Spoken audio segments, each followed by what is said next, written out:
6 avril 2006. Investiture de Boni Yayi comme président de la République du Bénin.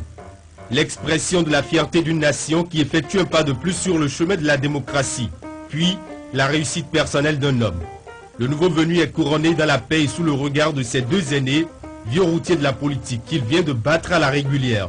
Dans cette Afrique convulsive qui cherche en vain ses marques pour un hypothétique développement, voici un événement heureux et porteur d'espoir. Une gouvernance concertée pour réaliser un programme d'avenir autour des valeurs cardinales que sont le travail, la discipline, l'intégrité, l'obligation de résultat et l'obligation de rendre compte.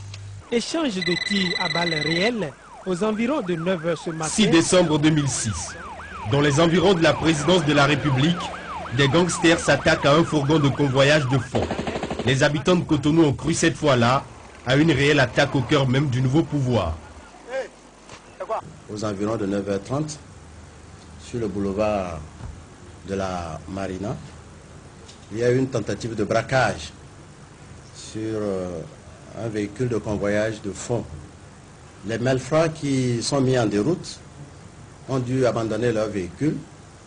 Ce véhicule a été retrouvé dans les environs de Kadiaou. Je suis venu surtout pour dire qu'il n'y a pas eu tentative de coup d'État. Pas à l'étape où nous sommes de toutes les façons. C'est un acte criminel. Les forces de sécurité se sont saisies de l'affaire. Elles font leur enquête, les choses continuent. Vous avez été sur le terrain, vous l'avez remarqué. Et la présidence fonctionne normalement. «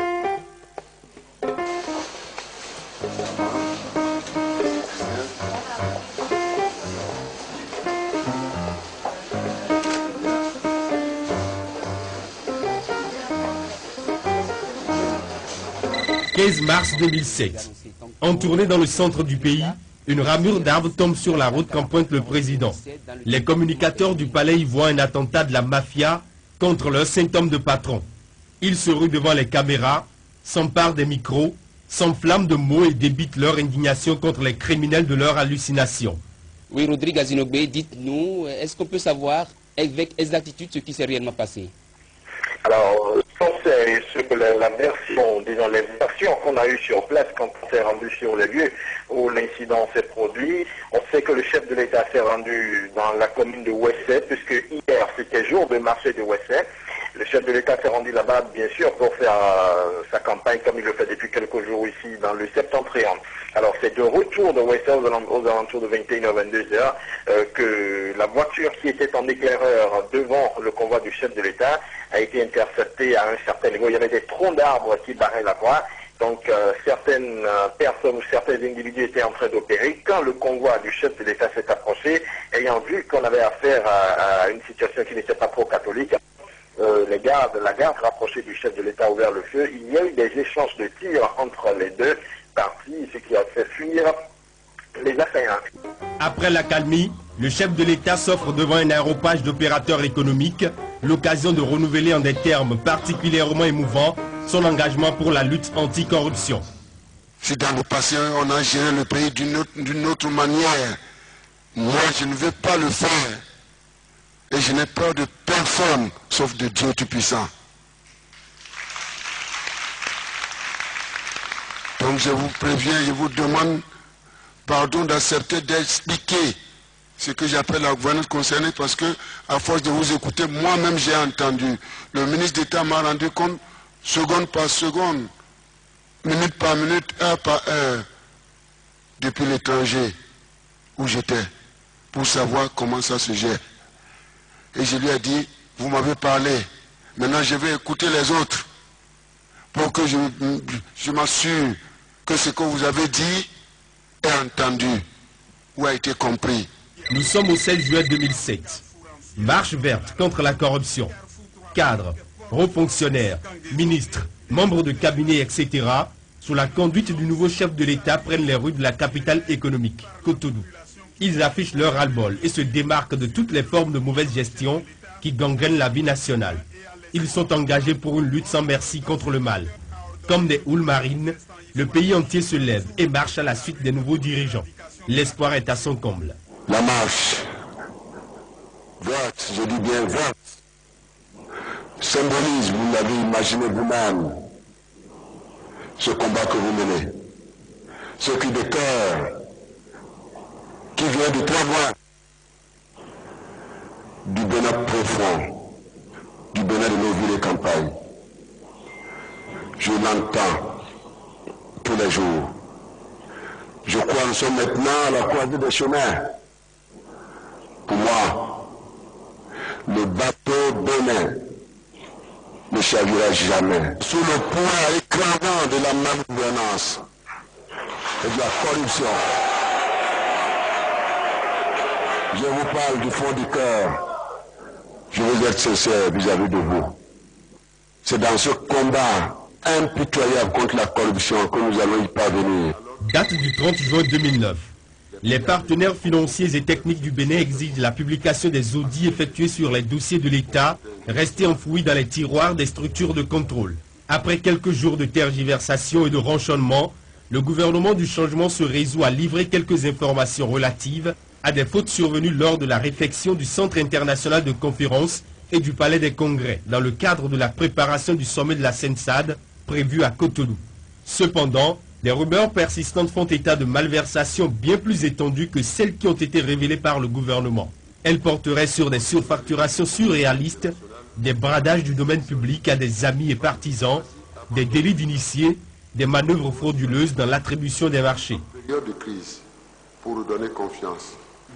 Il y a lieu de souligner ici que si le gouvernement s'est empressé de dire que le sommet a coûté aux contribuables béninois environ 2 milliards, alors que ce même gouvernement nous dit dans les réponses fournies que la situation des exonérations octroyées dans le cadre de ce même sommet est de 9 milliards 386 millions. Il y a lieu de savoir si ce gouvernement est logique avec lui-même. C'est une affaire de gros sous et que ces malversations s'élèvent à près de 70 milliards de francs CFA. On n'a qu'à nous énumérer les gens qui ont été inquiétés administrativement parce qu'on est en train de faire du boucan comme quoi l'affaire est devant la justice. Mais administrativement, qu'est-ce qui a été fait? Mais je dis, de qui se fout-on dans ce pays-là?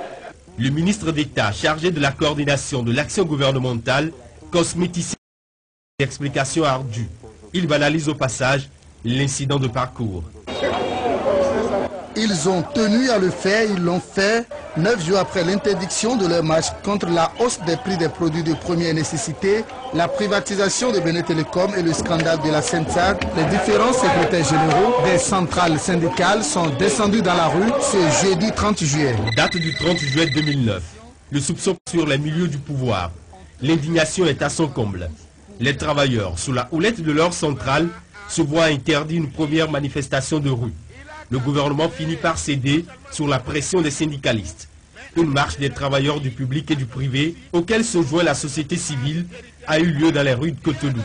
Une première craquelure de taille sur le vernis d'intégrité dont se sont recouverts les chantres du changement jusque-là est dévoilée au grand jour. On peut débarquer 6 mois. Nous allons continuer. Ils peuvent débarquer 1 an. Ils vont rembourser. Ce n'est que le début des manifestations. La prochaine marche sera plus gigantesque et il y aura plus de monde. 1er août 2009. Au plus fort de la crise, les communicateurs du palais de la présidence de la République prennent le risque d'une sortie de leur idole. Ponce Pilate se lave méticuleusement les mains des fautes éventuelles. Il ne sait rien de ce qui est advenu des milliards de francs gérés frauduleusement. Il les a pourtant débloqués en usant du moyen fort que constitue la prise d'une ordonnance. Il a agi en dépit des protestations des parlementaires qui sont restés soupçonneux dès le départ. Voilà comment nous sommes conviés à la logique toute simple de faute sans fautif. J'endosse les responsabilités. Puisque je suis le président, c'est moi qui ai nommé. Et Nawani, c'est moi qui ai nommé. Nous de Gbessi, c'est moi qui ai nommé les ministres. J'ai cette responsabilité morale, j'assume. Ça, il faut le dire. J'assume, mais je ne suis pas coupable. 4 mai 2010. Un groupe appelle le chef de l'État. À leur tête se trouve dans l'acquisition de machines agricoles. De ces assertions déclarent avoir effectué des enquêtes sur le terrain. Les dénonciations sont membres de la famille politique du président de la 1er juin 2000. Le chef de l'État, de bon droit, était devant la représentation nationale par le ministre en charge. Au lieu d'une défense assise sur l'exhibition de documents authentiques, à savoir les factures originales d'achat des machines et celles de l'ensemble des opérations de l'équipement sur site, les parlementaires et les téléspectateurs ont droit de la part du test sur la prétendue révolution verte engagée par le régime du changement, et c'est bien fait.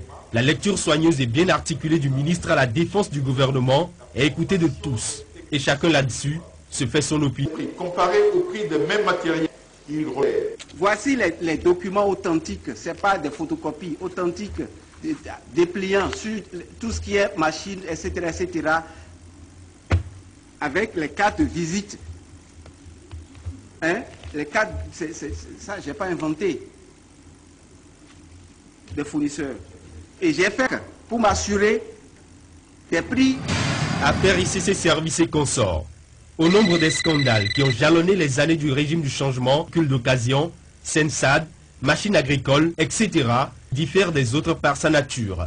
Le scandale des structures illégales de collecte d'épargne surclasse les autres de par son envergure et son mode opératoire.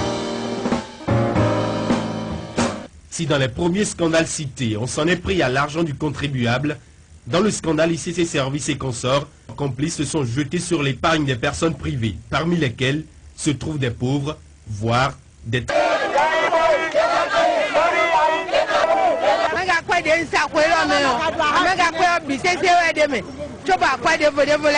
Les prédateurs se sont attelés sur 4 à détrousser ménagères, petites marchandes, artisans, agriculteurs et fonctionnaires.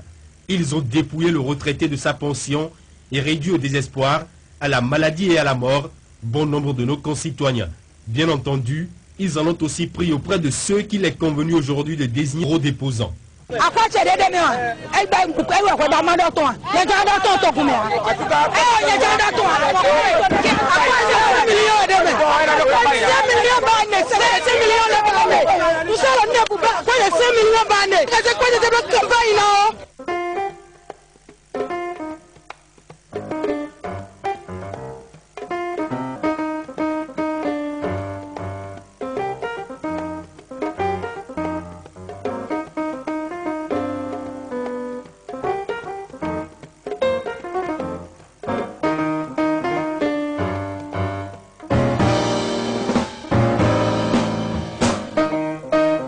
Les victimes de la structure illégale de placement d'agents ICC Services se comptent par milliers et parmi elles, on retrouve de nombreux fidèles célestes. ICC Services est donc implanté au prime abord dans le cercle religieux de ses dirigeants. Puis, il s'est investi dans des activités caritatives ostentatoires et a réussi ce faisant à appâter des personnes hors de son milieu originel. Dans un premier temps, les responsables d'ICC Services se sont montrés sous un beau jour en compagnie d'activistes politiques mineurs dans des réunions fortement médiatisées. Puis, ils ont gagné davantage de crédibilité au niveau, ont rendu témoignage. Ce que j'ai vu nous donne beaucoup de joie.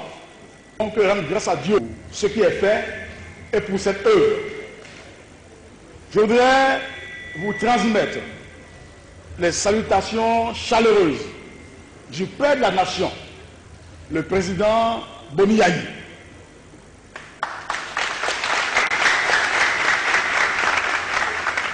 Je suis agréablement surpris. J'ai le sentiment que vous êtes largement au-delà des capacités et des méthodes d'une simple organisation non gouvernementale. Vous êtes là à contribuer à la mise en œuvre du programme d'action du gouvernement.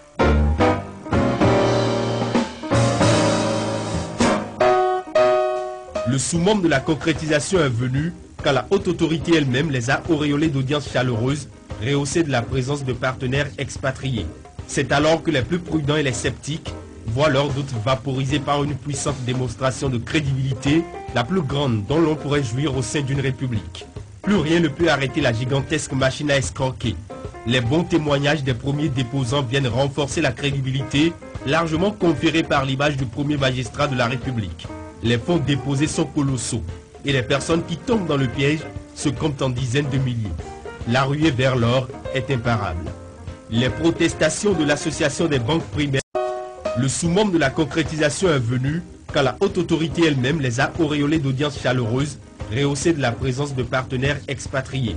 C'est alors que les plus prudents et les sceptiques voient leurs doutes vaporisés par une puissante démonstration de crédibilité, la plus grande dont l'on pourrait jouir au sein d'une république. Plus rien ne peut arrêter la gigantesque machine à escroquer. Les bons témoignages des premiers déposants viennent renforcer la crédibilité largement conférée par l'image du premier magistrat de la République. Les fonds déposés sont colossaux et les personnes qui tombent dans le piège se comptent en dizaines de milliers. La ruée vers l'or est imparable.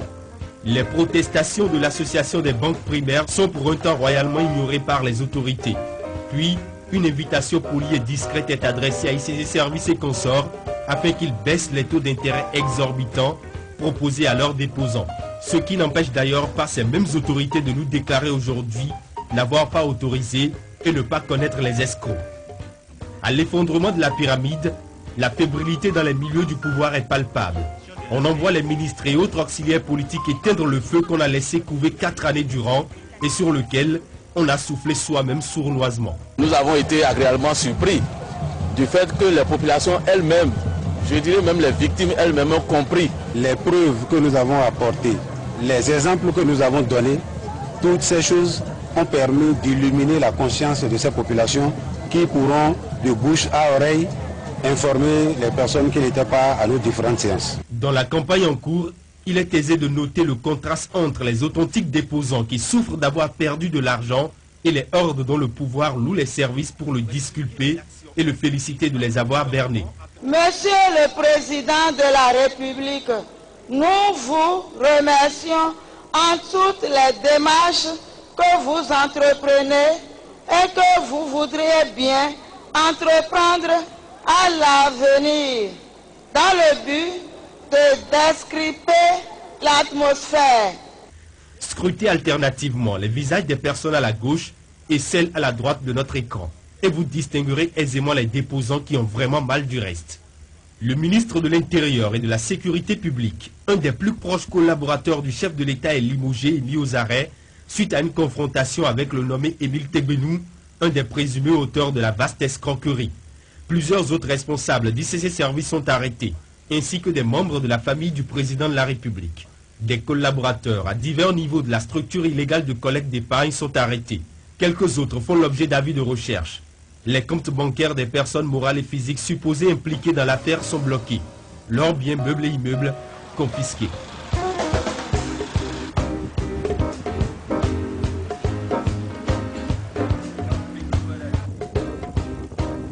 Il est à noter que les enquêtes préliminaires et les diverses mesures conservatoires relatives au dossier sont engagées et conduites à ce jour sous le contrôle exclusif de la présidence de la République. La veille du cinquantenaire de l'indépendance, alors que des dizaines d'hôtes de marque séjournent dans le pays, une majorité de députés dépose sur le bureau du président de l'Assemblée nationale une requête visant à faire comparaître le président de la République devant la Haute Cour de justice pour parjure. Le président de l'Assemblée nationale a fait l'option d'être complice du phénomène ICC Services. Moi, je crois qu'il faut qu'il choisisse et qu'il nous dise. Comme je l'ai dit hier aux membres du bureau, j'ai dit que l'affaire ICC Services est une affaire extrêmement grave. Le régime est pris dans la tourmente. Les entreprises de musellement de la presse sont engagées tous azimuts. L'acte le plus notoire est la mise hors tension de Radio France Internationale. C'est le tollé dans le rang des auditeurs. Nous avons effectivement constaté que RFI ne mettait plus. On se disait que c'est peut-être une panne. Nous avons appris que ce serait une mise hors tension. Ce matin, le président de la Hague a fait appeler au téléphone la correspondante de RFI ici, notre consoeur Raissa Goudi, pour s'informer.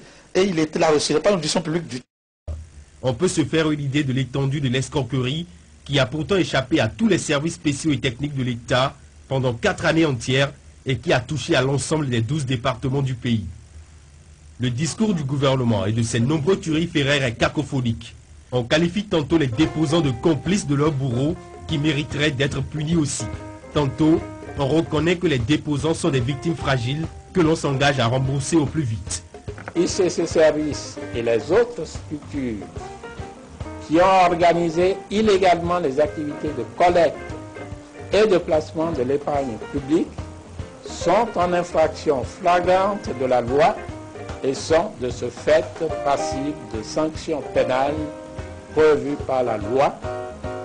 Non seulement les dirigeants qui sont passibles de sanctions pénales, mais aussi les promoteurs, associés actionnaires des structures concernées et les épargnants qui ont déposé des fonds dans ces structures illégales, car ces épargnants sont considérés comme des complices.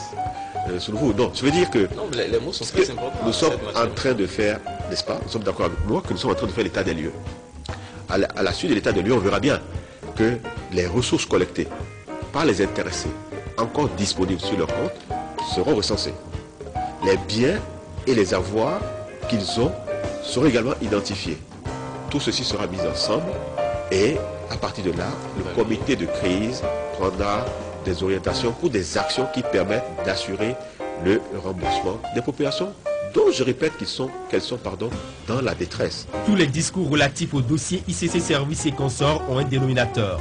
Le chef du gouvernement et ses ministres sont parfaitement innocents, du moins ceux d'entre eux qui ne sont pas encore brutalement limogés. Pour placer les fonds, le gouvernement n'a pas été associé. Le chef de l'État n'a pas été informé. 26 août 2010, le quotidien Fraternité publie une lettre du préfet des départements de Lomé du Plateau qui, déférant aux instructions de son ministre de tutelle, renforce la sécurité des banques et institutions financières installées sur son territoire.